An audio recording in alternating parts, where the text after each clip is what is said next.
Bismillahirrahmanirrahim. Assalamualaikum warahmatullahi wabarakatuh.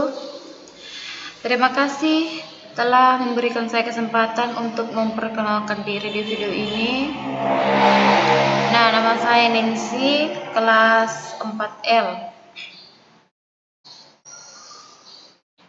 Nah, langsung saja saya akan membawakan materi yang diberikan kepada Bapak dengan judul yaitu konsep dasar sistem operasi.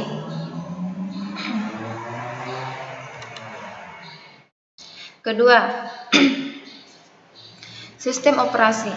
Sistem operasi adalah perangkat lunak yang mengontrol pelaksanaan program-program komputer, yaitu dengan mengatur waktu proses, pengecekan kesalahan, mengontrol input dan output, melakukan perhitungan, kompilasi, penyimpanan, pengolahan data, serta berbagai bentuk layanan yang terkait. Nah, sistem operasi merupakan resources manager yang berperan untuk mengatur, mengorganisasikan, mengoperasikan secara keseluruhan bagian sistem yang kompleks. Nah, selanjutnya yaitu ada program. Program adalah sederetan instruksi yang diberikan kepada suatu komputer. Nah, sedangkan proses adalah suatu bagian dari program yang berada pada status tertentu dalam rangkaian eksekusinya. Nah, pada sistem operasi modern, pada suatu saat tidak seluruh program dimuat dalam memori, tetapi hanya satu bagian saja dari program tersebut. Sedangkan bagian lain dari program tersebut tetap beristirahat di media penyimpanan disk. Hanya pada saat dibutuhkan saja bagian dari program tersebut dimuat di memori dan dieksekusi oleh prosesor. Hal ini sangat menghemat pemakaian memori.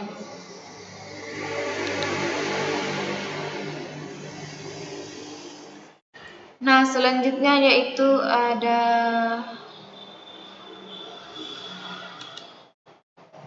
proses.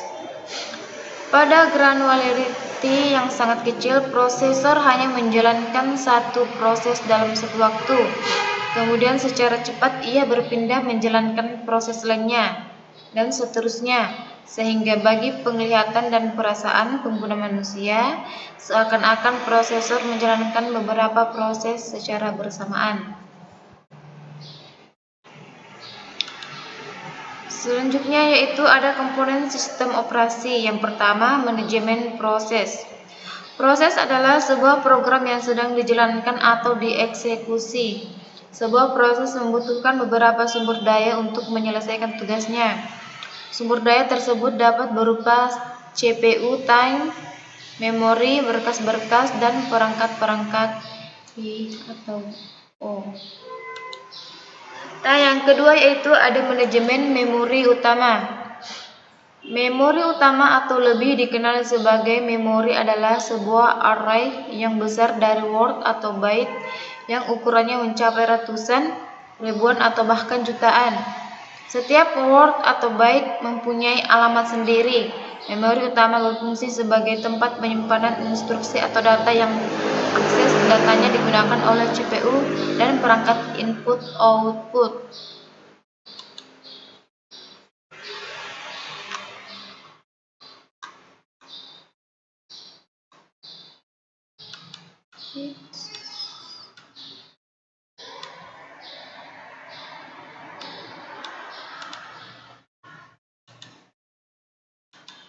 Nah, yang ketiga yaitu ada manajemen berkas. Berkas adalah kumpulan informasi yang berhubungan sesuai dengan tujuan pembuat berkas tersebut. Umumnya berkas merepresentasikan program dan data.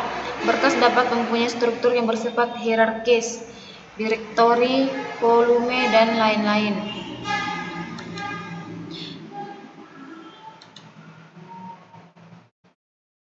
Dan yang keempat yaitu manajemen input-output, sering juga disebut dengan device manager, yang mana menyediakan device driver yang sehingga operasi I atau O dapat seragam atau membuka, membaca, menulis, menutup. Contohnya adalah pengguna menggunakan operasi yang sama untuk membaca berkas pada perangkat keras atau CD-ROM dan floppy disk system I atau O terdiri dari yang pertama yaitu sistem buffer yang mana menampung sementara data dari atau ke peranti. Yang kedua yaitu spooling yang melakukan penjadwalan pemakai I atau O sistem supaya lebih efisien atau antrian dan sebagainya. Yang ketiga yaitu antarmuka devices driver yang umum menyediakan device driver yang umum sehingga sistem operasi dapat seragam, yaitu buka, baca, tulis, dan tutup. Nah, yang keempat yaitu drivers untuk spesifik perangkat keras yang menyediakan driver untuk melakukan operasi rinci atau detail untuk perangkat keras tertentu.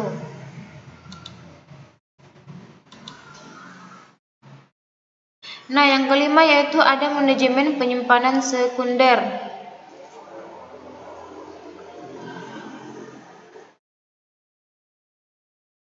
Penyimpanan sekunder terjadi karena memori utama bersifat sementara dan kapasitasnya terlalu kecil.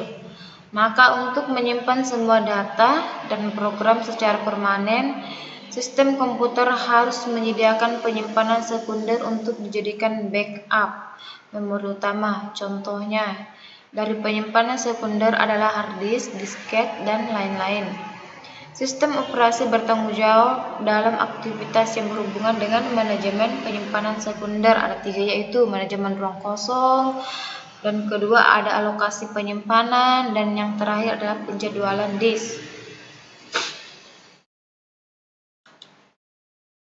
Nah, yang keenam yaitu jaringan. Sistem terdistribusi adalah kumpulan prosesor yang tidak berbagi memori atau clock. Setiap prosesor memiliki memori lokal masing-masing.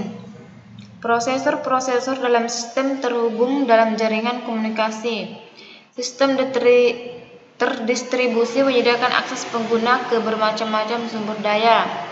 Akses tersebut ada penyebabnya yaitu yang pertama, peningkatan kecepatan komputasi, kedua peningkatan penyediaan data, dan ketiga yaitu peningkatan keandalan.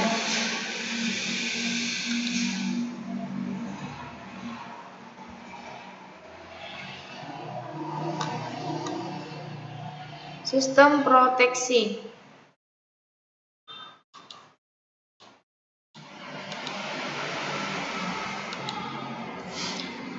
Nah, proteksi berkenaan dengan mekanisme untuk mengontrol akses yang dilakukan oleh program, prosesor, pengguna sistem maupun pengguna sumber daya. Mekanisme dari proteksi harus ada 3 cara yaitu membedakan antara penggunaan yang sah dan yang tidak sah. Dan yang kedua yaitu spesifikasi kontrol untuk diterima. Dan yang terakhir yaitu menyediakan alat untuk pemberlakuan sistem.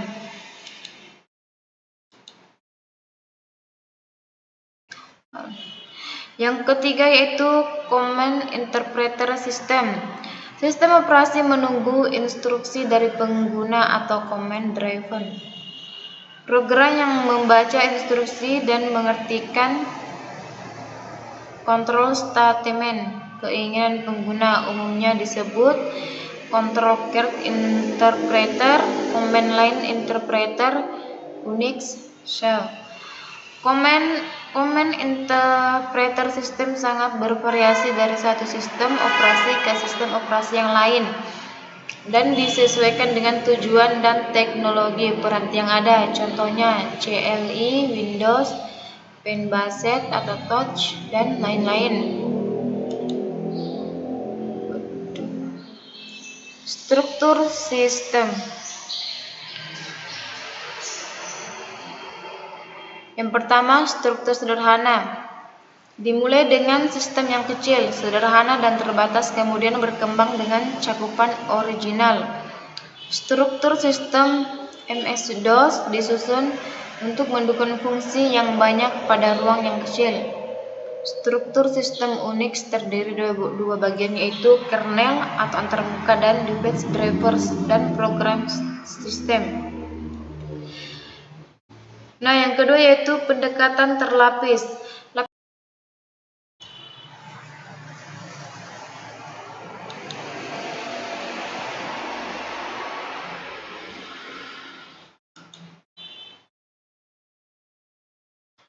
Yang ketiga yaitu microkernel, menyusun sistem operasi dengan menghapus semua komponen yang tidak esensial dari kernel dan mengimplementasikannya sebagai sistem program dan level pengguna dengan fungsi utama untuk mendukung fasilitas komunikasi.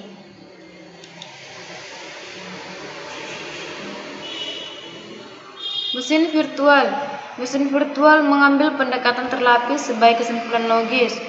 Mesin virtual memperlakukan hardware dan sistem operasi seolah-olah berada pada level yang sama sebagai perangkat keras.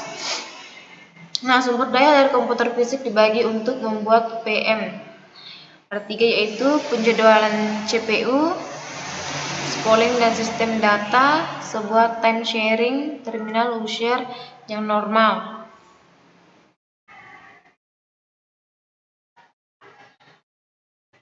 Nah, inilah materi yang sudah saya jelaskan. Adapun kesalahan, mohon maaf jika ada salah ucap dan salah kata. Terima kasih. Assalamualaikum warahmatullahi wabarakatuh.